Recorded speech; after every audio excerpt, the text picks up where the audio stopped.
Next हमारा topic है rules that protect democracy.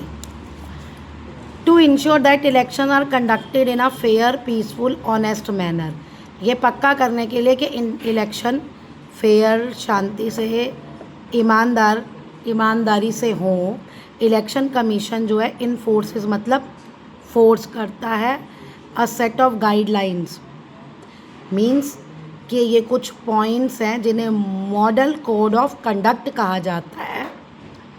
इसमें ये लिखा होता है कि जो भी पॉलिटिकल पार्टीज़ है, कैंडिडेट है या गवर्नमेंट है, आप क्या कर सकते हो और आप क्या नहीं कर सकते। लेकिन ये कब इफ़ेक्टिव होता है? जैसे ही इलेक्शन कमीशन ने डेट अनाउंस कर दी कि भाई मान लो पश्चिम बंगाल में 10 जुलाई को इलेक्शन होने हैं और अभी चल रहा है जून, तो बस जैसे ही उन्होंने अनाउंस कर दिया तो ये एमसीसी सबको फॉलो करना होता है। और इसमें ये लिखा है आप ये कर सकते हो, आप ये नहीं कर सकते। जैसे इसमें होता है डोंट, कि मतलब आप कैंपेनिंग के लिए कोई भी गवर्नमेंट का व्हीकल यूज़ नहीं कर सकते, आप कोई भी बड़ी अनाउंसमेंट नहीं कर सकते। लोगों को ल्योर करने के लिए बड़ी अनाउंसमेंट करती है ना गवर्नमेंट, तो ऐसी आप कोई भी नहीं कर सकते। तो ये सब लिखा होता है। The main purpose of MCC is to create a level playing field so that no party or candidate get an unfair advantage. इसका क्या मतलब है? इसका मतलब है कि भाई सबके लिए बराबर अपॉर्चुनिटीज़। अगर ये एमसीसी ना हो तो जो पावर में है वो कुछ ऐसा करेगी कि जिससे लोग उसको पसंद करेंगे और वही बाद में पावर में आ जाएगी। तो जो अपोजिशन में है उन पार्टीज़ को तो कभी मौका ही नहीं मिलेगा। तो ये इसीलिए है कि कोई भी जो पावर में पार्टी है वो ऐसा कोई भी काम ना करे कि जिससे उसको फ़ायदा हो जाए और दूसरी वाली पार्टी को, अपोजिशन को नुकसान हो जाए। तो किसी को भी कोई अनफेयर एडवांटेज ना मिले।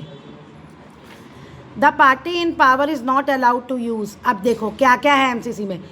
पार्टी जो है पावर में, उसे गवर्नमेंट के किसी भी रिसोर्स का मिसयूज़ नहीं करना है इलेक्शन कमीशन के कैंपेनिंग के लिए। कैंपेनिंग में जाते हैं ना प्रचार के लिए, जैसे कि अनाउंसिंग न्यू स्कीम, कोई नई स्कीम नहीं अनाउंस कर सकते, प्रोजेक्ट या फाइनेंशियल बेनिफिट्स नहीं दे सकते। हाँ ये कह सकते हैं, देखो ये नहीं कह सकती गवर्नमेंट कि भाई मैं अभी प्रोजेक्ट स्टार्ट कर रहा हूँ, ये सब यहाँ नहीं कह सकती। लेकिन अपने मैनिफेस्टो में रख सकती है कि अगली बार मैं पावर में आई तो ये करूँगी। तो वो तो फिर अपोजिशन पार्टी भी रख सकती है ऐसा सेम, तब कुछ नहीं प्रॉब्लम होती। If they are likely to influence voters is strictly prohibited. यानी कि अगर आप वोटर्स पे असर डालोगे कुछ भी ऐसा काम करके तो वो स्ट्रिक्टली मना है।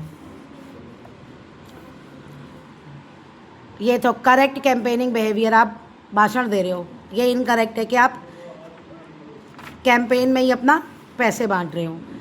एमसीसी ऑल्सो एक्सपेक्ट, ये आशा करती है कैंडिडेट टू बिहेव रिस्पॉन्सिबिलिटी। यानी आपने तो रूल बना दिए तो कैंडिडेट की भी रिस्पॉन्सिबिलिटी है कि वो कोई ऐसा गलत काम ना करे।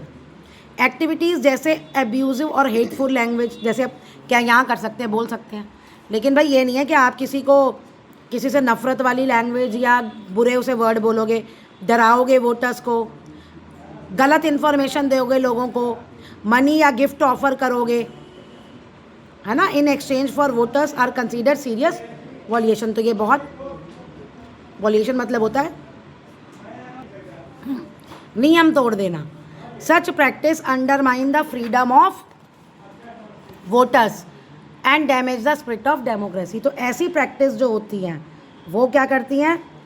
वोटर्स की फ्रीडम को कम कर देती हैं और फिर डेमोक्रेसी का जो मतलब है उसी को ख़त्म कर देती है, डैमेज कर देती है, नुकसान पहुंचाती है। Election commission closely monitor.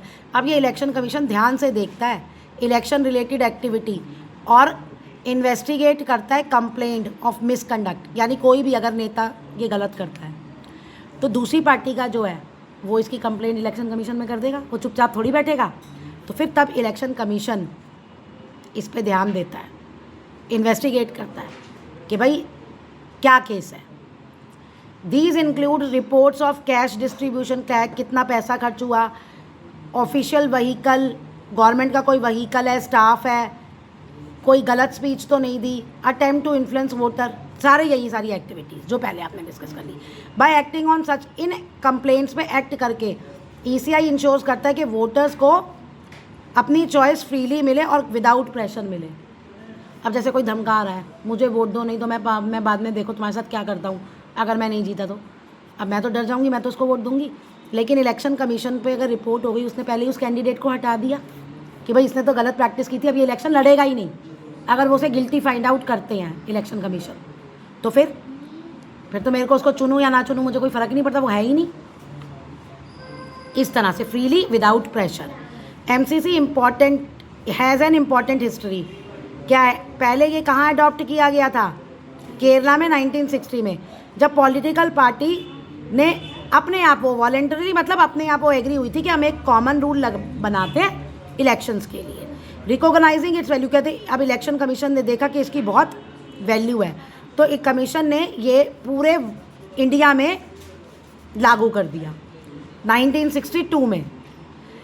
अब ओवर टाइम, तब से ये टाइम हो गया है बहुत, जो इलेक्शंस हैं ओवर टाइम इलेक्शंस जो है बहुत कॉम्पिटिटिव हो गए हैं, बहुत सारी पार्टीज़ आ गई ना अब तो लड़ने के लिए, तो इसलिए ऐसे लॉ की बहुत ज़रूरत बढ़ गई है। मेजर टर्निंग पॉइंट कब आया? 1990 में, जब इलेक्शन कमीशन ने क्या कहा, अब एमसीसी को मोर फॉर्मली इन्फोर्स किया। मींस पहले तो चलो लागू हुआ नहीं हुआ हमने बता दी, नेता की रिस्पॉन्सिबिलिटी है, कोई ध्यान ना दो, लेकिन 1990 के बाद इस पे बहुत ज़्यादा ध्यान लेने लगे। किसी भी कैंडिडेट की अगर कोई कंप्लेंट आती है तो उसकी पूरी इन्वेस्टिगेशन होती है। During this period election commission become stricter हो गया। Voter identification स्ट्रेंथन्ड। वोटर मतलब कोई भी जाके वोट नहीं डालाएगा। कभी कभी होता था ना, कोई मर गया तो उसकी जगह दूसरा वोट डालने जा रहा है, उसका लिस्ट से नाम नहीं हटाया, तो अब ये सब बहुत ऑथेंटिकेट हो गया, मतलब बहुत क्लियर हो गया, बहुत सही हो गया है सब। The action taken even against powerful candidate जो है उनके खिलाफ भी एक्शन लिया गया है। These steps transform the MCC. अब कहते हैं ये पहले जो वॉलेंट्री था, मतलब आप मानो या ना मानो, अब उसे एक पावरफुल इंस्ट्रूमेंट बनाया। डिसिप्लिन और फेयरनेस का मतलब अब आपको मानना ही पड़ेगा। क्यों? ताकि लोगों का कॉन्फिडेंस जो है इंडिया के इलेक्शन प्रोसेस में और मजबूत हो, बढ़े, वो स्ट्रेंथ।